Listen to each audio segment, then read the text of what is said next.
মান্না ভাইয়ের সাথে তো আমার একটা ছবির স্মৃতি আছে, সেটা তো আপনাদেরকে বললামই। আমি সব সাক্ষাৎকারই কিন্তু মান্না ভাইয়ের লাইভ করে নিয়ে কথা বলি। কেন, মান্না ভাইয়ের সাথে বাচ্চা থাকতে মান্না ভাইয়ের সাথে আমার একটা ছবি করার সৌভাগ্য হয়েছিল। সে একজন ভালো মনের মানুষ, সে শিল্পীরা অনেক মূল্যায়ন করে। সে যেভাবে মূল্যায়ন করে সব শিল্পীরা কিন্তু সব শিল্পীরা মূল্যায়ন করে।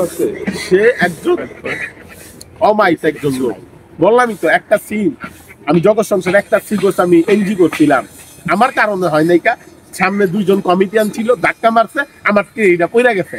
পইরা যাওয়া থেকে তারপরে মনে করেন আমাদের ডিরেক্টর সাহেব কইতাছে, রেহান মজিদ ভাই কইতাছে যে হ্যাঁ ইয়ের কাছে মান্না ভাইয়ের কাছে মাপচা। তখন আমি কিন্তু ওইভাবেই করি নাই কা। মাপ চাইতে গেছি, মান্না ভাই বলতেছে যে হাসমত তুমি মাপচাও কেন? তুমি একজন শিল্পী কখনো ছোট হইতে নাই, এইটি আর কি বড় কথা। তো তার জন্য কিন্তু আমার মনটা এখনো খারাপ লাগে যে হঠাৎ করে আমাদের মান্না ভাই চলে গেছে আমাদের মাছ থেকে। কেউই থাকবে না, সবাই কিন্তু কেউ আগে কেউ পরে, 2 দিন আগে পরে যাইতে হইব ভাই। একটা দুনিয়া আছে কিন্তু এই দুনিয়াটা কিন্তু ক্ষণস্থায়ী, ওই দুনিয়াটা কিন্তু চিরস্থায়ী। আজকে জীবনে অনেক কষ্ট করে কিন্তু সিনেমায় আইছি ভাই, হাঁটি পাপা করে নারায়ণগঞ্জে মঞ্চ নাটক করতাম আমি। মঞ্চ নাটকের থেকে অস্তে হাঁটি পাপা করে কাকরাইল ফরিদপুর মেনশন, আপনারা দেন নাই গা, ফরিদপুর মেনশন ছিল। তারপর আরো কতগুলি বিল্ডিং ছিল, খালি সিনেমার অফিস। আর আজকে তো অফিসই নাই, একটা দুটো অফিস, আর না হইলে হাজারখানিক অফিস ছিল। ওই গুলিস্তান অফিস ছিল, তারপরে যে কাকরাইল পাড়া অফিসের ছড়াছড়ি।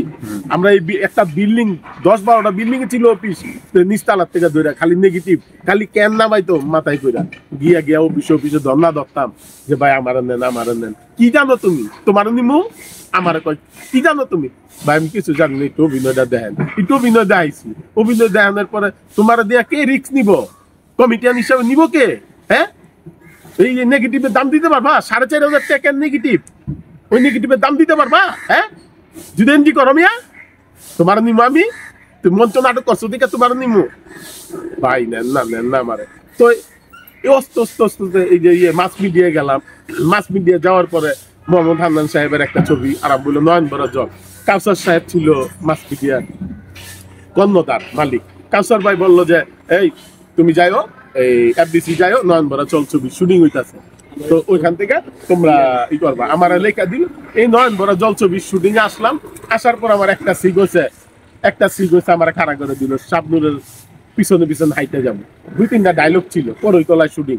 বিশ্বাস যাবেন, পিছনে একটা ব্যাগ ছিল ভাই, ব্যাগটা কোথায় রাখবো, কার কাছে রাখবো আমি চিন্তা করে পাইতাছি না। পরে ড্রেনের সামনে ব্যাগটা রাখলাম, রাইখা দিয়া তখন তো চিনি না, তখন নতুন অবস্থা। আমি এফডিসি চিনি না ভালো করে, এফডিসির মানুষের চিহ্ন অন্ত এফডিসি রক্তের লগে মিশা গেছে গা। এখন তো আর রক্তের লগে তখন তো মিশে নাই গে, তখন চুরু ব্যাগটা রাইখা শটটা দিলাম। একটা সিগোস, ওই সিগোসের 2টা সিগোস করলো নয়ন বড়া জল ছবিতে। দেখেন সেদিনও একটা জায়গায় জন ছবির শুটিং এ যাই ভাই, বিশ্বাস যাবেন নয়ন বড়া জল ছবি সিনটা রিক্সার ভিতরে বসে দেখলাম, নয়ন বড়া জল ছবি সিনটা আমার দায়িত্ব। আমি ওই জায়গায় দেখলাম, দেখ আমার প্রথম জীবনের শট, আর এখন আমি সরল হাসমত। আজ থেকে 25 বছরের আগের কথা বিতাছি ভাই, 24-25 বছর আগের কথা বিতাছি। তো অনেক ইতিহাস আছে জীবনে। প্রথম যখন নাকি আমি এফডিসিতে আসি, আস্তে আস্তে মনে করেন এই যে কমলাপুরে আমি কিন্তু বমি করতাম, বাসে চলতে পারতাম না।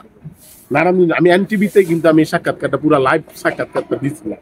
তো আসতাম এই কমলাপুরের থেকে হাঁটতে এফডিসি যেতাম। এই 2 সাইডে কোন বস্তি ছিল, রেল লাইনের 2 পাশে বস্তি ছিল। আর আপনার ওই যে ওই গেটে, আমাদের ওই গেটে আপনার দোকানের অভাব ছিল না। মানুষ 2 সাইডে মানুষ দাঁড়ায় থাকতো। আর এখন তো মানুষই দাঁড়ায় থাকে না ভাই, এফডিসির গেটে 2 সাইডে মানুষ। একটা গাড়ি আইলে উড়মুড়ে আইতো। ওই টাইমে তো আমি সিনেমায় আসি না, তখন হাঁটতাছি। তারপরে লুটতরাজের শুটিং হইব, মানুষ লাগবো, গেটে খাড়া রয়েছি, 20 টাকা করে চাইতাছে, মানুষ লাগবে। 20 টাকা করে দিয়ে আরেক বন্ধুর, আমার 20 টাকা দিছি আমি, আরেক বন্ধুর 20 টাকা নাই দিমু করতে। আমি তো মানি ব্যাগটা নেন, তারপর আমার দুটার। তারপরে মনে করেন ঢুকেছে, তাদের তো লোক লাগবো, 20 টাকা পাইছে, এটি তো বেশি। তারপর ঢুকেছে ওসি মামলার বিচার চাই, বাসু মিয়ার মুক্তি চাই। এই যে এই জায়গা এখান থেকে মিছিল করে ওই যে ইয়ে গেছিলাম ওই যে পুলিশ ইয়ের সামনে। দেখেন অনেক ইতিহাস আছে ভাই, এমনও সময় গেছে